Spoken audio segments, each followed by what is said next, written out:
दोस्तों मैं हूँ अतुल नगरकर और हम आज देखने वाले हैं बहुत ही इम्पोर्टेंट वीडियो जो कि रिसर्च एथिक्स से संबंधित है। ये है पार्ट नंबर 5। जैसे कि हम टोटल 15 पार्ट्स रिसर्च एथिक्स के बनाने वाले हैं और यह जो वीडियो है उसका स्पेशली एक्सप्लेनेशन जो है वह आपको उपयोगी होगा। I hope it will be very useful for paper 1. So let's begin. Which reference management software is developed by Corporation of Digital Scholarship?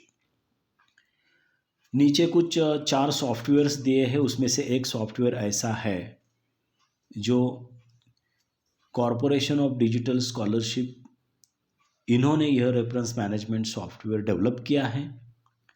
वह कौन सा है? तो ऑप्शन में झोटेरो, मेंडेले, ओमेगा और डोसियर, ये चार रेफरेंस मैनेजमेंट सॉफ्टवेयर के नाम दिए हैं। उसमें से एक्सेप्टेड आंसर है झोटेरो।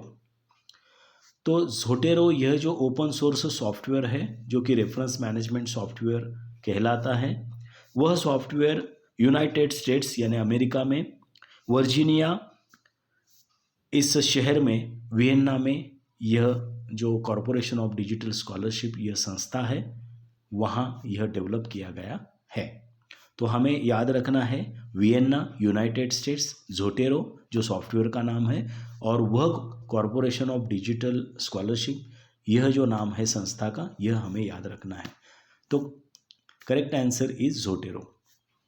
Question number 2।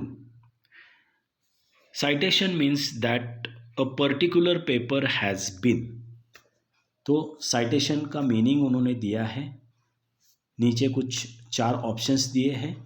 पहला ऑप्शन है रिप्रोड्यूस्ड एल्सवेयर, दूसरा ऑप्शन है सोल्ड टू अनदर पब्लिशर, तीसरा ऑप्शन है quoted in another paper by another author और चौथा ऑप्शन है discuss orally by another author. तो यहाँ प्रश्न हम फिर से दोहराएंगे। Citation means that a particular paper has been. Citation का अर्थ यह है कि यह पेपर ऐसे लिखा जाता है। तो उसका करेक्ट आंसर है quoted in another paper by another author. जैसे आप अपना पेपर लिख रहे हो और बहुत सारे लेखकों के पेपर को आप उसके जो आशय को आप सम्मिलित अपने पेपर में कर रहे हो, तो उसको हम क्या कहते हैं? साइटेशन कहते हैं। Question number 3। when you cite internet resources you do not need to find. जब आप इंटरनेट रिसोर्सेस को साइट कर रहे हुए हैं तो आपको इसकी ज़रूरत नहीं है। तो ऑप्शन में डेट लास्ट अपडेटेड, इंटरनेट का जो रिसोर्स है उसका अपडेशन आप देखते हैं, तो यह यू डू नॉट नीड, तो डू नॉट को यहाँ आपको देखना है। तो लास्ट डेट अपडेटेड की हम देखते हैं। दूसरा डेट ऑफ एक्सेस, आप कब एक्सेस कर रहे हो उसकी डेट तो होती ही है, तो यह भी नहीं है। तीसरा डेट ऑफ एक्सेस, ये दोनों ऑप्शन सेम ही है, तो ये भी नहीं है। लास्ट वाला हम देखेंगे date of birth of the author. तो ऑथर की जो जन्मतिथि है उसको नज़रअंदाज कर देना ही बेहतर है।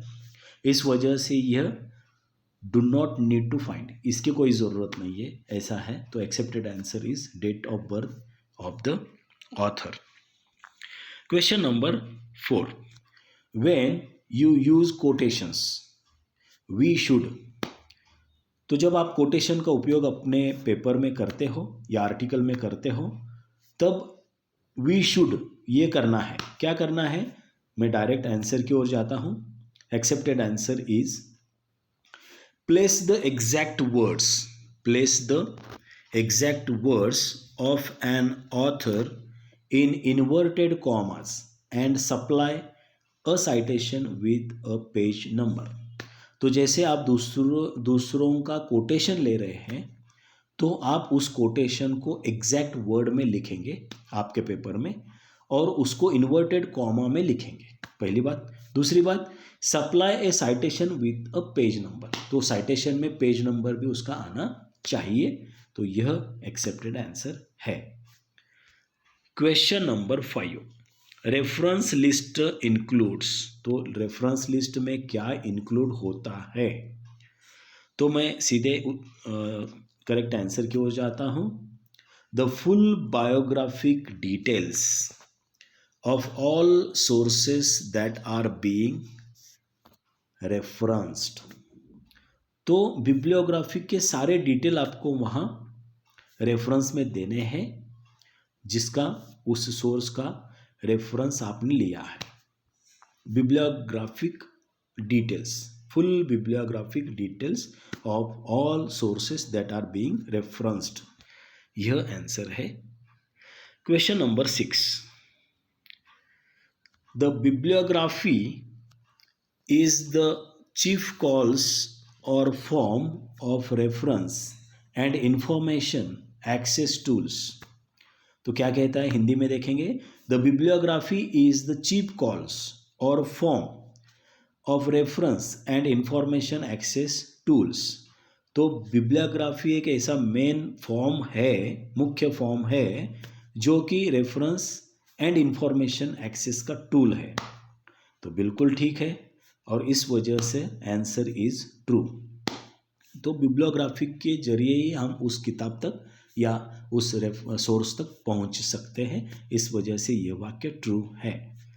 Question number 7, in APA reference style all the references और all the reference sources are arranged in. बहुत ही आसान प्रश्न है, अल्फ़ाबेटिकल ऑर्डर में रखे जाते हैं। APA reference style, American psychological association reference style. इसमें जो sources are arranged in, sources को जो अरेंज किया जाता है वो किस तरह से, अल्फ़ाबेटिकली अरेंज किया जाता है। तो accepted answer is alphabetical. Question number 8, in IEEE citation style is developed by। In IEEE citation style is developed by, and answer is Institute for Electrical and Electronics Engineers। Institute for Electrical and Electronics Engineers, यह उसका full form भी है, और यह जो है IEEE citation style इन्होंने develop की है। अब ये यहाँ जानना होगा कि यह जो इंस्टीट्यूट है, इसका एक फीचर है या उसका एक गुण विशेष ये है, the world's largest technical professional organization. This is the world's largest technical professional organization है। इस इंस्टीट्यूट की जो फाउंडेशन है, it is founded in 1 January 1963। इसका हेडक्वार्टर कहाँ पे है? यूनाइटेड स्टेट, मतलब अमेरिका में न्यू जर्सी इस शहर में इसका हेडक्वार्टर है IEEE का।